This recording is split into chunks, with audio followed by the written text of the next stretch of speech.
The Trying Policy Scene 11. Ow. I am sorry, it won't happen again. Teddy pleaded. Oh, this is for more than just forgetting to check your daughter's diaper after I asked you to. Although that is enough in and of itself, Sally said in a very slow and calculated tone. No, I think somebody lost a bet and had a terribly cocky attitude about it, didn't they? Well, I mean maybe a little, but, oh. The only but that I am interested in is the one over my knee right now, so you can just stop that right now.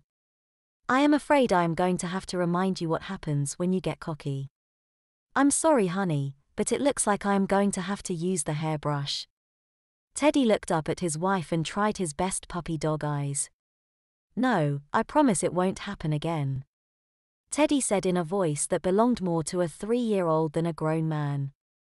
Sally put her hand on Teddy's head and gave him a pat. I am sure it won't, honey, but I am going to just go ahead and help make sure it doesn't. Now please hold still, this will only take a few minutes.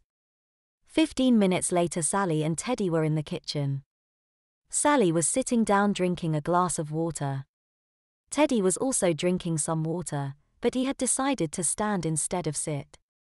Julie's trip to the movies went better than she had expected. None of her friends seemed to pay the least bit of attention to her rear end, despite Julie's fear that people might be able to tell if they looked hard enough. About midway through the movie, Julie realized that wearing a diaper to the movies had some major advantages. On more than one occasion, Julie's friends teased her for going to the bathroom during the scary parts of movies. And it was not totally untrue. This time, however, when the movie was getting close to the end, Julie smiled to herself and just went ahead and used her diaper. Well, that's one occasion where wearing a diaper is a great idea. Julie mused to herself. When the movie finally ended, all of Julie's friends headed straight for the girls' room. Julie went in with them out of habit, but ended up just waiting for them all to finish. When everyone finished and walked out of the theater, the group, there were 6 of them, split up and a few of the girls went home. Julie stuck around, as did Becky and Jane, who was another friend from school. After they said goodbye to the other girls, they started talking about what to do next. Let's go get something to eat, Becky suggested. Let's go to Tio Alberto's. I want to have some rolled tacos with guac, Jane suggested. Everyone agreed. Tio Alberto's was across the street, so the girls cut through the parking lot and stopped at the traffic light waiting for the signal to change. During the walkover, Julie's heart rate increased dramatically when she heard her diaper rustling as she walked. She just hoped her friends didn't notice. In Tio Alberto's, or Tars as everyone called it, the girls decided to split a large order of rolled tacos. Julie also got herself a horchata, one of her favorite drinks. They sat there and talked about school. In no time, the topic turned to the upcoming Winter Ball.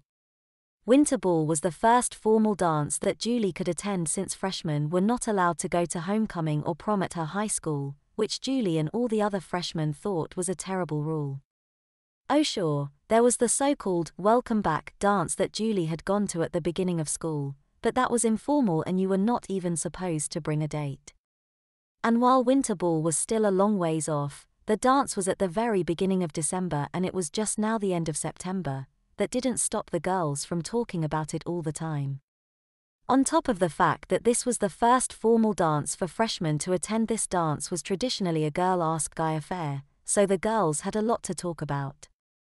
The girls spent the next half an hour discussing who they would go to the ball with if they could go with anybody in the school.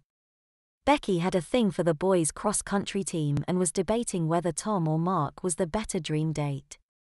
Jane was all about the soccer boys. Jane played on the girls' team and had gone out with a lot of the guys on the soccer team back when everyone was in middle school. Jane and Becky were having a discussion on who had better legs, the cross-country team or the soccer players. Julie finally jumped in. My gosh, who cares which had better legs? There is a lot more to guys than their legs, for crying out loud. Have either of you ever head of arms? Or chests? Well, I will admit the guys you seem so interested in are not bad. I mean, they don't have the amazing legs I am after, Becky said with a sarcastic emphasis on the word amazing that made all three of them laugh, but I'll admit some of them are pretty hot. Who is it that Julie is after? Jane asked Becky. Oh, Julie is all about the water polo team. Julie didn't even bother to deny it. She had never made any secret of her near-total fascination with the boys on the water polo team. Becky and Jane could keep their legs, Julie had bigger fish to fry. Hudson Marks, Julie said with her eye looking at the ceiling, now that is the very definition of hot in my book. Becky and Jane looked at each other and nodded in agreement. Hudson was one of Jane's brother's friends. He was a senior, and the girls had known him for a while now. He had been officially cute for a number of years now, and recently, the pool and gym might have had something to do with it, had gone from cute to hot. Yeah, he is hot all right, said Jane. Too bad he is such a jerk. I don't know what you see in him, Julie. I don't even know him, so there isn't anything that I see. I mean, I just think he is hot, that's all. I mean, sure, I would take him to winter ball in a heartbeat, but I don't think for a second that he would go with a freshman, let alone me. It just never hurts to fantasize a bit. That last line made the three girls laugh. The girls kept chatting and throwing out names of other cute boys and discussing more realistic possibilities for the winter ball. Eventually the food was gone along with Julie's hawkata. Jane said she had to be getting home. The three of them stood up from the table and left the restaurant.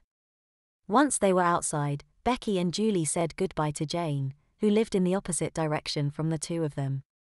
Julie and Becky then started walking in the direction of their homes. As they were walking, Julie noticed two things. First, that hawkata was going through her system and she needed to pee. The second thing she noticed was that her diaper seemed louder than before. Julie tried to keep talking to cover up the sound, which wasn't too hard with Becky. As the two girls were getting closer to their neighborhood, they stopped to cross a busy street. While waiting for the light to change, Julie realized she wasn't going to be able to hold back much longer. She felt really nervous about wetting herself with Becky right there. The light seemed to be taking forever though, and Julie finally decided to stop trying to hold back. Just let things happen. I mean, I am wearing a diaper after all, so there is really no point in waiting, Julie figured. By the time the light changed for Julie and Becky to cross the road, Julie had all but finished wetting herself. She felt her diaper getting larger as it swelled up with the added liquid. She also thought she noticed it getting even louder as a result of its new size. Where before Julie could tell herself that maybe you could hear her diaper, now she had to admit that it was definitely making enough noise for somebody to hear if they were paying attention. Luckily for Julie though, Becky did not seem to be paying attention, and soon enough they went their separate ways. Julie was home about 5 minutes later. Hi Mom, hi Dad. I'm home, Julie shouted as she closed the front door. Julie was surprised to see her dad into the front entryway so quickly. Hey sweetie, how was the movie? Teddy asked. Oh, it was cool. There was a bunch of us there, so we went to Tars afterwards and split some food. Did you bring any home? Julie laughed. Her dad was a total Mexican food nut and would have probably eaten at Tars for every meal if he had it his way. No, Dad. Sorry.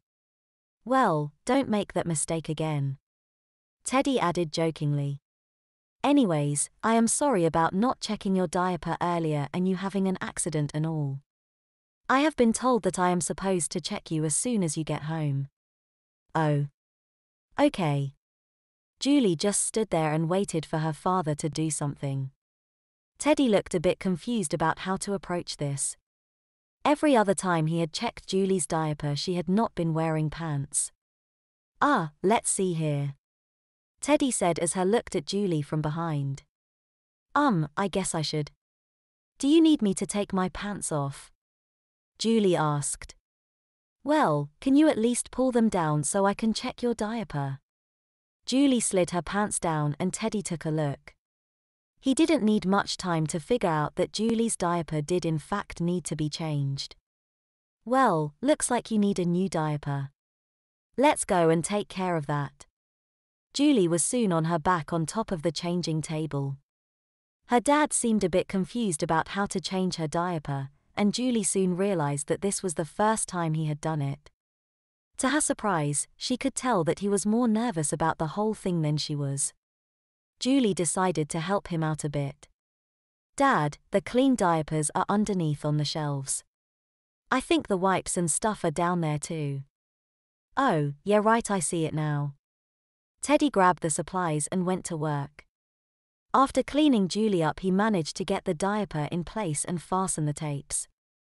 Well, you're all set there. Julie sat up and looked down at her new diaper. It certainly felt a bit different, and from the looks of things Dad needed some practice. When she stood up she was afraid it was going to fall off. The tapes were far too loose. Julie tried pulling the diaper up a bit on her hips. Is it not on right? I think the tapes are supposed to go in the back right. Julie actually laughed at that one. While she was still pretty new to this whole diaper routine, she at least knew how the diaper was supposed to fit. No, Dad, it's fine. I think you just need a bit of practice. I think it needs to be a little tighter, that's all. I am sure it will be fine. Good. Oh, and one last thing. I am supposed to tell you no pants. Your mom wants you in just your diaper so we don't forget to check to see if you need to be changed. Did Mom really say we, Dad? Hey. Teddy said, laughing. Don't you start with me. I got more than enough from you, Mom, already. He ran over to Julie and grabbed her and started tickling her bare stomach. Julie squealed and ran downstairs.